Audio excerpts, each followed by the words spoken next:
Paper में बहुत ही ज़्यादा पूछे जाने वाला रिएक्शन, बहुत ज़्यादा पूछे जाने वाला क्वेश्चन है फ्राइडल क्राफ्ट रिएक्शन। जब भी आपके पास फ्राइडल क्राफ्ट रिएक्शन आए या फिर आए आपके पास write a note on Friedel craft reaction, तो फ्राइडल क्राफ्ट रिएक्शन क्या होता है। आपके पास अगर कहा जाए कि बेंजीन है, आपके पास बेंजीन के दो रिएक्शन आपने करवाने हैं। First one is alkylation and second one is acylation। अगर आपसे अल्काइलेशन या असाइलेशन पूछा जाए या फिर आपको कह दिया जाए right a note on Friedel craft reaction, तो इसका मतलब है कि आपने अल्काइलेशन और असाइलेशन इन दोनों के ऊपर नोट लिखना है। Alkylation process and acylation process को कलेक्टिवली कहा जाता है Friedel craft reaction. Now what is alkylation and acylation? जिस तरह से हमने बात की थी halogenation, halogenation is addition of halogen molecule. Then we talk about nitration, nitration is addition of nitro group. Then we talk about sulfonation, and sulfonation is addition of sulfonic acid group. Same like when we are saying alkylation, it's mean addition of alkyl group, and when we are saying acylation, it's mean addition of acyl molecule. Now what are alkyl molecule and acyl molecule? alkyl molecules को हम पहले बहुत ज़्यादा discuss कर चुके हैं कि alkyl molecules हमारे पास क्या होते हैं। जो अल्काइल मॉलिक्यूल हैं, या फिर ये जो वर्ड है अल्काइल, ये निकला है अल्केन से। जब आपके पास गिवन हो मॉलिक्यूल अल्केन का, तो alkane simplest alkane is methane CH4, उसके बाद आती है C2H6। इस तरह से हाइड्रोजन्स और कार्बन हमारे पास ऐड होते जाते हैं। ये पूरा 10 तक आपको मैंने बताया था। ये मैंने मीथेन और इथेन लिखे हैं आपके सामने। तो होता क्या है, हमारे पास कोई सी भी हमारे पास अल्काइल मॉलिक्यूल गिवन है, कार्बन ने हमेशा 4 बॉन्ड बनाए हैं। अगर हम इस तरह से CH4 कार्बन के 4 बॉन्ड में से एक बॉन्ड कम कर दें, मतलब हम इसको CH3 बना दें और हम इस तरह से इसको ओपन छोड़ देते हैं। ओपन का मतलब है कि कार्बन ने इस टाइम 3 बॉन्ड बनाए हैं, एक और बॉन्ड अभी कार्बन बना सकती है, तो इसको हम कहते हैं अल्काइल। ये मैंने मीथेन का बताया है, ये मीथेन है तो ये अल्काइल मीथाइल हो जाएगा। ये आपके पास इथेन है C2H6, अगर मैं इसको लिखती हूँ C2H5, मतलब अब 2 कार्बन जो हैं वो बॉन्ड बनाती हैं, एक वक्त में एक कार्बन 4 बॉन्ड बनाती है। यहाँ पर 2 कार्बन हैं तो उन्होंने 8 बॉन्ड बनाए हैं, 6 बनाए हैं उन्होंने हाइड्रोजन्स के साथ और 2 उन्होंने बनाए हैं आपस में। तो इस तरह से आपके पास हो जाते हैं टोटल 8 बॉन्ड 2 कार्बन्स के। अगर मैंने एक बॉन्ड इसका ओपन छोड़ दिया है, एक हाइड्रोजन रिमूव कर दिया है, तो ये मेरे पास इथेन से बन गया है इथाइल। ये मेरे पास है मिथाइल और ये मेरे पास बन गया है इथाइल। इस तरह से होते हैं हमारे पास अल्काइल्स। जब भी हम कार्बन का एक बॉन्ड ओपन छोड़ते हैं या एक हाइड्रोजन उसके साथ रिमूव कर देते हैं, तो अब वो एक बॉन्ड बनाने की कैपेसिटी रखती है और उसको हम कहते हैं अल्काइल्स। तो अगर हम बेंजीन मॉलिक्यूल में किसी भी अल्काइल का एडिशन करते हैं तो इसको हम कहते हैं अल्काइलेशन। अब हमारे पास पहले हम स्टडी करेंगे अल्काइलेशन, फिर हम स्टडी करेंगे असाइलेशन। तो अल्काइलेशन की हमारे पास डेफिनेशन उसी तरह से आ जाएगी, addition of alkyl group in benzene molecule. आपकी बुक में डेफिनेशन गिवन है, बुक से आप इसको याद करोगे तो हमारे पास वही स्टेप आ जाते हैं। पहले स्टेप में हमने क्या करना है, स्ट्रॉन्ग इलेक्ट्रोफाइल बनाना है जिसके साथ बेस खुद ब खुद प्रिपेयर हो जाएगी। और दूसरा हमारे पास होता है अटैक का, जिसमें बेंजीन मॉलिक्यूल प्रॉपर अटैक होता है और रिएक्शन हमारे पास मैकेनिज्म इसी तरह से एंड होगा। तो हमारे पास पहला आता है प्रिपरेशन ऑफ इलेक्ट्रोफाइल।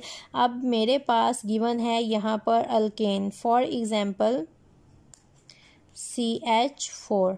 अब यहाँ पर मैंने एक अल्केन ले ली है। अब यहाँ पर अल्केन इस तरह से सिंपल अगर हमारे पास प्रेजेंट है तो यहाँ से इस तरह से हाइड्रोजन इसके साथ से रिमूव नहीं किया जा सकता। तो हमारे पास हम जो लेते हैं वो सिंपल अल्काइल अल्केन्स नहीं होती, बल्कि हम यहाँ पर लेंगे अल्काइल हेलाइड्स। अल्काइल हैलाइड का मतलब है हमारे पास अल्काइल है, साथ प्रेजेंट है हैलोजिन। तो ये हो गई हल्केन। अगर मैं इसमें से एक हाइड्रोजन निकालूंगी तो ये अल्काइल बन जाएगा, मतलब CH3। हैलोजिन आप कोई सी भी ले सकते हो, यहाँ पर आप क्लोरीन ले लो। इसका रिएक्शन होगा यहाँ पर AlCl3 के साथ। ये अब वही स्टेप आ जाएंगे जो कि हमने जनरल रिएक्टिविटी में स्टडी किया था, जो हमने स्टडी की थी हैलोजिनेशन, तो वहाँ पर भी हमने इन्हीं स्टेप्स को फॉलो किया था। तो अब सबसे पहले क्या होगा, ये जो AlCl3 है यहाँ से इस क्लोरीन को रिमूव करवाएगा। तो जब यहाँ से क्लोरीन रिमूव होगी, ये जो बॉन्ड है यहाँ से ब्रेक होगा, तो पीछे मेरे पास आ जाएगा CH3। अब आपको पता है हैलोजिन्स आर स्ट्रॉन्ग इलेक्ट्रोनेगेटिव। तो अगर हैलोजिन किसी भी मॉलिक्यूल के साथ से रिमूव होती है तो वो कभी भी अपना इलेक्ट्रॉन दे के नहीं जाती, बल्कि जो उसने बॉन्ड बनाया होता है वो पूरे का पूरा इलेक्ट्रॉन पेयर लेके जाती है। तो जब हैलोजिन यहाँ से पूरे का पूरा बॉन्ड पेयर रिमूव कर देगी तो कार्बन के पास इलेक्ट्रॉन्स की कमी हो जाएगी और इसके ऊपर आ जाएगा पॉजिटिव चार्ज, और ये यहाँ पर जाके अटैच हो जाएगी। तो ये हमारे पास हो जाएगा AlCl4 और यहाँ पर आ जाएगा नेगेटिव चार्ज। अब यहाँ पर हमारे पास स्ट्रॉन्ग इलेक्ट्रोफाइल भी प्रिपेयर हो गया है और यहाँ पर हमारे पास स्ट्रॉन्ग बेस भी प्रिपेयर हो गई। तो पहला स्टेप बहुत ही आसान है, सिर्फ आपने अल्काइल बनाने के लिए अल्काइल हैलाइड लेना है। तो अल्काइल हैलाइड का मतलब है अल्काइल CH3 आप ले लो, हैलोजिन आप कोई सी भी ले सकते हो, क्लोरीन या फिर ब्रोमीन, साथ आपने AlCl3 एल्यूमिनियम क्लोराइड ले लिया है। तो यहाँ पर क्या होगा, अल्काइल हैलाइड का बॉन्ड आपस में ब्रेक हो जाएगा, क्लोरीन पूरे का पूरा इलेक्ट्रॉन पेयर रिमूव कर देगा, अपने साथ लेके जाएगा, जिसकी वजह से कार्बन के ऊपर पॉजिटिव चार्ज आ जाएगा। और एक बात, जब भी कार्बन के ऊपर पॉजिटिव चार्ज आता है उसको हम कहते हैं कार्बोकेटाइन, कार्बन का केटाइन, कार्बन के ऊपर पॉजिटिव चार्ज, और ये हमारे पास बन जाएगा AlCl4 नेगेटिव। अब सेकंड स्टेप हमारे पास आता है अटैक का। तो यहाँ पर हमारे पास क्या है, ये है हमारे पास बेंजीन मॉलिक्यूल। फिर हमारे पास उसी तरह से ये अल्टरनेट पोजीशंस पे डबल बॉन्ड है। यहाँ पर अब हमारे पास Ca है हमारा स्ट्रॉन्ग इलेक्ट्रोफाइल, CH3 पॉजिटिव। तो ये जो पाई बॉन्ड है इसका अटैक होगा यहाँ पर इलेक्ट्रोफाइल पे और ये पाई बॉन्ड ब्रेक हो जाएगा बेंजीन का हमारे पास, और बेंजीन मॉलिक्यूल इस तरह से बन जाएगा। ये डबल बॉन्ड अल्टरनेट पोजीशंस पे यहाँ पर CH3 अटैच हो गया है, यहाँ पर हमारे पास इसके साथ जो हाइड्रोजन लगी हुई थी, और यहाँ पर हमारे पास आ गया है पॉजिटिव चार्ज। अब सेकंड स्टेप हमारे पास क्या होगा, जो हमारी बेस है AlCl4 नेगेटिव, ये नेगेटिव यहाँ से इस हाइड्रोजन के ऊपर अटैक करेगा, इस हाइड्रोजन को रिमूव करवाएगा, और ये जो हमारे पास पाई बॉन्ड है ये वापस शिफ्ट हो जाएगा यहाँ पर बेंजीन में, और ये हमारे पास कन्वर्ट हो जाएगा इस तरह से। ये पाई बॉन्ड रिस्टोर हो जाएंगे, यहाँ पर CH3 हमारे पास आ जाएगा। अब कार्बन ने 3 बॉन्ड यहाँ बनाए हैं, एक इस कार्बन के साथ बना लिया है, तो कार्बन के 4 बॉन्ड यहाँ पर हो गए हैं मुकम्मल। अब ये जो AlCl4 है, जब ये यहाँ से हाइड्रोजन को लेता है तो जब क्लोरीन यहाँ पर जो क्लोरीन आके अटैच हुई थी वो यहाँ से हो जाएगी रिमूव, और जो AlCl3 है वो दोबारा से बन जाएगा, और क्लोरीन जो यहाँ पर अटैच हुई थी यहाँ पर आके वो इस हाइड्रोजन के साथ मिलके हमारे पास बना देती है HCl। तो ये हमारे पास इसका आता है मैकेनिज्म, जो कि यहाँ से लेके हमारे पास आता है यहाँ पर। अगर मैं इसका नेट रिएक्शन लिखूँ तो वो मेरे पास इस तरह से आएगा। हमारे पास एक है बेंजीन का मॉलिक्यूल, अल्टरनेट पोजीशंस पे डबल बॉन्ड। ये जो मैं हर दफ़ा कहती हूँ अल्टरनेट पोजीशंस पे डबल बॉन्ड, जब स्टूडेंट्स इनको ड्रा करते हैं वो हमेशा गलत ड्रा करते हैं। अब हम लोग जब इस तरह से स्पीड से ड्रा करते हैं तो we have experience of many years at student level, फिर उसके बाद टीचिंग में, तो हम लोग बहुत स्पीड से भी रैंडम भी ड्रा करें तो हमारे अल्टरनेट पोजीशंस पर ही आएंगे। लेकिन स्टूडेंट्स के लिए फॉर द फर्स्ट टाइम इनकी पोजीशंस को याद रखना ही मुश्किल है। अगर आप जल्दी में इसकी बजाय यहाँ पर लगा देते हो तो वो आपका टोटली क्रॉस हो जाएगा। तो यहाँ पर आपके पास आता है अल्काइल हैलाइड, CH3Cl, और ये जो हमने AlCl3 यूज़ किया था ये कैटालिस्ट के तौर पे है। कैसे आपको पता चला ये कैटालिस्ट के तौर पे है? आपको पहले भी काफ़ी दफ़ा बताया है, जो चीज़ आप रिएक्शन के स्टार्ट में यूज़ कर रहे हो और रिएक्शन के एंड में वो दोबारा से आपके पास जनरेट हो रही है, इसका मतलब है एज अ होल वो यूज़ ही नहीं हुई है। और जो चीज़ एज अ होल यूज़ नहीं होती हम कहते हैं that is a catalyst. Physically उसने पार्टिसिपेट नहीं किया, उसने सिर्फ रिएक्शन को स्पीड अप किया। एंड एज यू नो कि ये फिजिकली पार्टिसिपेट करता है, हम हमेशा कहते हैं कि कैटालिस्ट अपनी सर्फेस प्रोवाइड करता है। आप देखें यहाँ पर AlCl3 ने भी तो अपनी सरफेस ही प्रोवाइड की है, अपनी सरफेस के ऊपर इसने क्लोरीन को अटैच किया और इस रिएक्शन को बहुत ज़्यादा स्पीड अप किया। और जो एंड में हमारे पास बन जाता है वो हमारे पास ये होता है, ये देखें यहाँ पर जो हाइड्रोजन था वो रिमूव होकर इस क्लोरीन के साथ आ गया है, और ये जो CH3 है ये इसकी पोजीशन पे यहाँ पर अटैच हो गया है। ये आपके पास साथ आ गया है HCl, क्लोरीन यहाँ से और हाइड्रोजन यहाँ से, और इसकी जगह पे आके अटैच हो गया है CH3। And this is process of alkylation, addition of alkyl molecule in benzene ring. तो ये आपके पास मैकेनिज्म है और साथ आपके पास आता है इसका net reaction. Friedel craft reaction का सेकंड पार्ट हमारे पास आता है असाइलेशन, जिसको हम कहते हैं addition of acyl group in benzene molecule. Acyl group हमारे पास क्या होता है? दिस इज़ अल्काइल ग्रुप के साथ जब आपके पास इस तरह से होगा कार्बोनाइल और यहाँ पर होगा पॉजिटिव चार्ज, इसको हम कहते हैं असाइल ग्रुप। ये आपके पास असाइल मॉलिक्यूल है। हमने जब अल्काइलेशन करवानी थी तो हमने अल्काइल हैलाइड लिया, उसका रिएक्शन एल्यूमिनियम ट्राइक्लोराइड के साथ करवाया।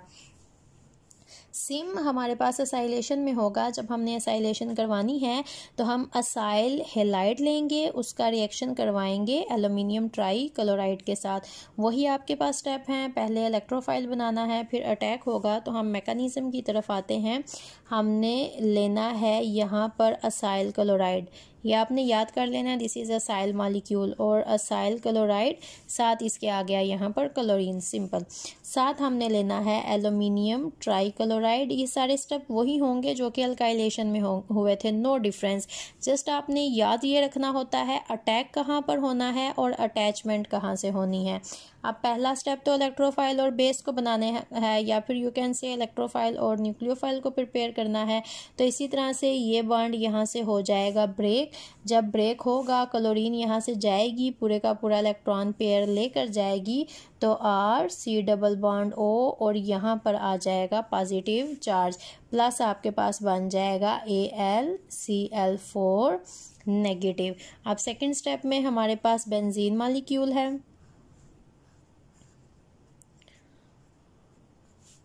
प्लस स्ट्रॉन्ग इलेक्ट्रोफाइल जो कि हमारा है असाइल ग्रुप, ये आ गया पॉजिटिव चार्ज। अब ये जो हमारा पाई बॉन्ड है ये अटैक करेगा यहाँ पर कार्बन पे, क्योंकि कार्बन के ऊपर पॉजिटिव चार्ज है। तो हमारे पास सेम उसी तरह से होगा, यहाँ से पाई बॉन्ड हो जाएगा ब्रेक।